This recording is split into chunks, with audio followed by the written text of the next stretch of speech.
Let me first begin with Andrew's question or comments. I certainly think that we, as a country, we have to do a lot more to deal with this issue of teacher preparation and teacher accountability.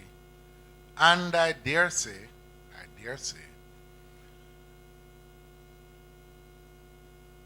attracting the right kind of teacher into the classroom. And I use the right kind in two senses. One is in the sense of the values that are going to be transmitted. The average child spends more time with the teacher in their early years of education than they spend with the parent. When I was Minister of National Security, there was a teacher at a particular school, which I won't name, who we locked up for bringing in the largest shipment of illegal ammunition into the country. Gave extra lessons like other teachers and all kinds of things. It's a serious problem. You have to ensure in some sort of way that there is a compact between the authorities, the school, Ministry of Education, however you define it, and the parent, that the person that you are making teach their children are transmitting wholesome values and attitudes, because that is where, between the ages of 6 and 15, that is where your worldview is going to get formed. Now, I use it also in the sense of the gender, because we have a problem.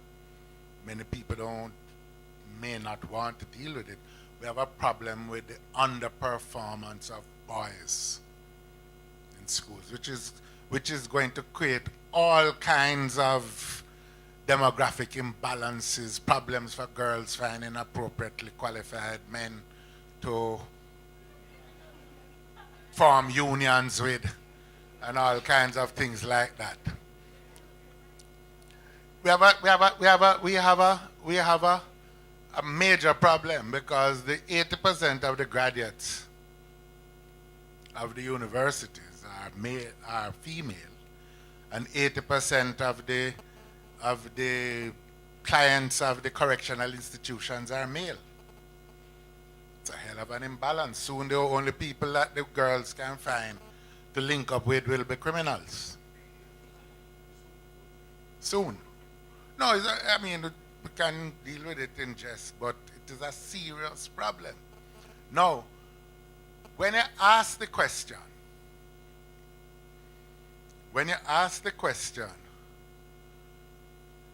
the last time there was parity in the graduating class at UW. I don't know what the numbers for UTECH are.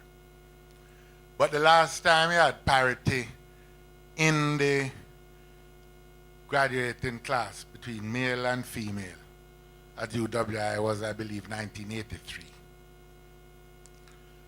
So the question you ask yourself, or I ask myself, is what happened in the 6 years, 8 years previously in the schools that may have contributed to this? And what happened, or one of the things that happened, was the exodus of males from the classroom because of the economic crises of the time, because the males were the main breadwinner in the way families were structured then, if not now. And so they couldn't find, because of all of those reasons, men left them, went to sell insurance, do thing, open business, left the classroom, and you were left without the male role model in the classroom. He went to JC, I went to JC a generation before him, by definition. When I was at JC, I was taught by about 4 women in all my years there. When he went there, he was taught by about 4 men. That was the difference. When I get into a fight at JC, the master carry us to the gym and say, if you want to fight, go and fight. But these are the rules. The generation after, you'd probably get expelled. And then there would have been a terrible disaster if it had happened to me. Or anybody else for that matter. It's a whole different way in which people discipline, people bring up children, the limits on behavior. So the question arises, if we want more men in the classroom, is the society prepared to provide incentive? These are some big issues which we need to discuss with the teaching profession, as well as the question of accountability standards. Some countries do it by licensing, so that you don't have to just say you went to college, but we have a fit and proper standard to be a banker. You have to be fit and proper. Do we need a fit and proper standard to be a teacher? Because quite frankly, I believe the teacher is going to determine the future of the quality of life in the country, probably more than the bankers. These are issues we feel have to be addressed, but again, we want to address them on the basis of a dialogue, first of all, with the representatives of the teachers and others. But we think that with the way the society, especially the quality of behavior, I mean, you see it in the newspapers, mashing up JUTC bus. They might to have more police at Halfway Tree Transport Center, which we contributed to building and designing, but we never contemplated that people are going to see it as a battlefield. These are things that have to be addressed. And the other element, you talk about the 3 elements in the education process. Teacher, parent, student. I agree. I would want to add one more. Community. Which is why we have to have a new politics able to mobilize communities. Because one key difference that between the high-performing schools and the low-performing schools is community involvement.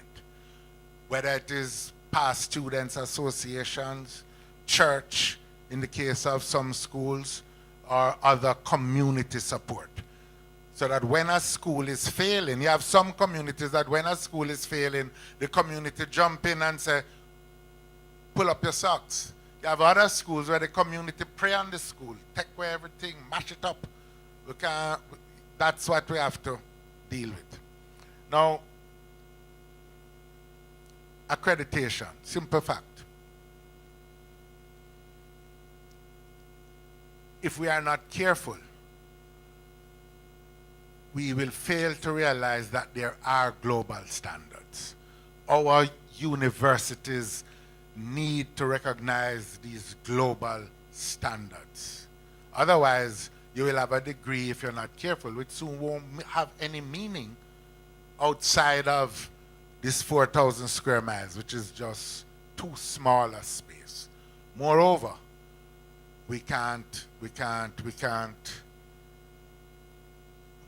to maintain in the world, especially as a small country, we have to maintain those global standards. Now, this links up with the whole question of student tuition that was asked by Granville. And first thing I'd want to make, I don't think there's any value in us creating a rivalry outside of an academic rivalry between UWI and UTECH or anywhere else. 80% of the registration or more at UWI is in fact Jamaican. But beyond that, quite frankly, I might get thrown out, but we have been here a good while.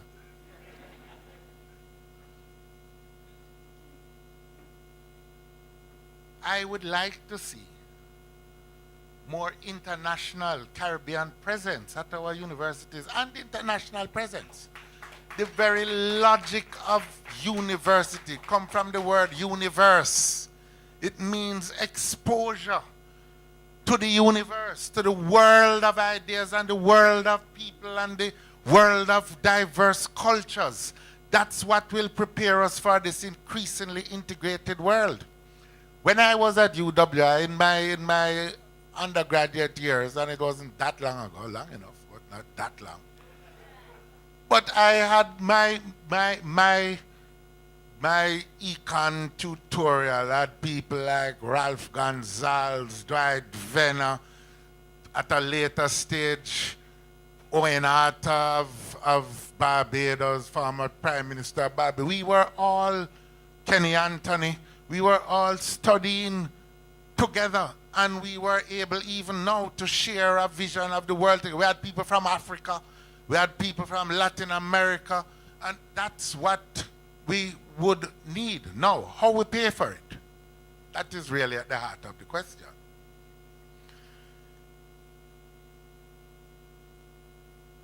We have to take some huge decisions. Ultimately, basic proposition that I take is that education ought to be a right. No.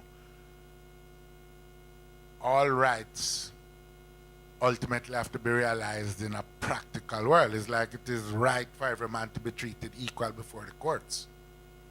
But we know that some people can afford some lawyers and other people get a legal aid lawyer, and it's not always the same kind of lawyer. No. As a country, the starting point, I believe, has to be first ensure that every child gets a basic minimum that we wrote into the Bill of Rights. Basic minimum secondary education, which we are not in fact providing. Now, what that will translate into spending a lot more money at the secondary level in the first instance. And that is why I say the first basic thing I think we need to do at the tertiary level. There are two issues that arise.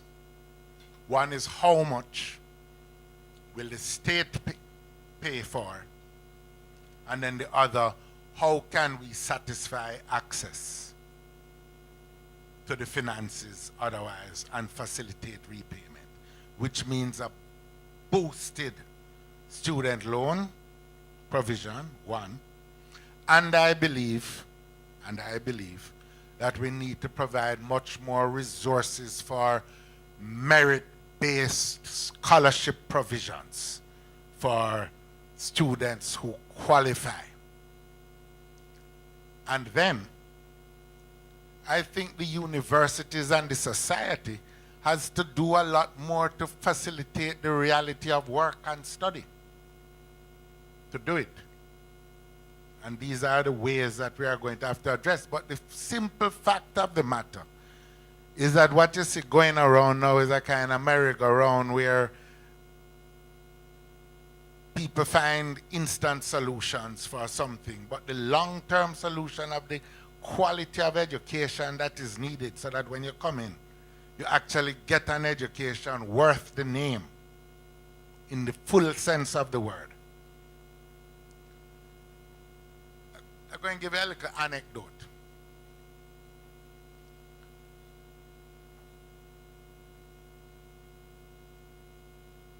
When I went away to graduate school, I was with some students, and we were chatting, and then the guy said, "Well, I have to leave here now. I forgot to my Arabic class." it just blew my mind because I never know people actually would go and study this. You know, the thing that some people could speak it, but that people were going to a class to study Arabic and study. And I just realized how limited my own experience here at UWI had been. Because if you weren't doing Spanish or French, that was it. But there's a whole world out there. And so we are going to have to find ways. Cross subsidies will be some of the ways, as UWI is already doing. But what I'm really saying is that there's not an easy answer, which is also an honest answer to some of these problems that we will have. Huh? But until we are growing the resources that are available, we're not going to be able to make that reality of tertiary education as a right become a reality. As a right, meaning that you don't pay for it. All you have to do is to be qualified for it. That's just the reality as of now. Because if we are doing that, it means, as we are already in the situation of doing that, we are not giving the youth at high school an opportunity. Because remember, more than half of them coming out without the qualification. What is the society's obligation to them? But we can go on. The brand Jamaica, well, is a testament to our real achievements as a people. Because I don't think there is any other country of equivalent size that is as widely recognized as Jamaica is. Interestingly, just this morning, somebody sent me a video of a Romanian talent show where they had an artist doing a painting to some classical music. And the person he painted, when you saw it all, was Bob Marley. Romania talent show, television show in Romania. So valuable is brand Jamaica that many other countries exploit it. Coffee is one area. And they have all of these, if you go into the supermarkets in North America, Jamaican style peppers, Jamaican style jerk. All of these things, not authentic Jamaican, but people are the equivalent of photo bombing, product bombing on our things. We have to do a lot more to protect it through copyright measures, through enforcement measures, but also I think we can do a lot more, particularly to marshal the talents of our artists, our musicians and others, not so much to prevent people using our name, but in fact to promote our name. But you have to have products to go behind it. Here's the economic thing. I had a hell of an experience in Switzerland when we were going out trying to borrow money.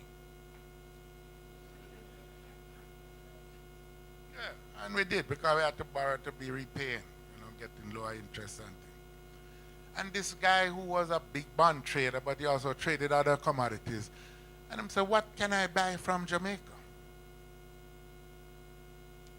And I was trying to give him an honest answer, but realized that there was very little in the quantities that would interest him that we actually had selling. And these are people who talk in billions. I'm talking tens of billions. So we have to kind of fix it. It is true we are a small country, so we're not going to have huge things. But if we can say, you can come and make an investment in tourism, yes, everybody knows that. But he wasn't interested in that. There is the boxer. But we have to get into this middling world, this high-tech world.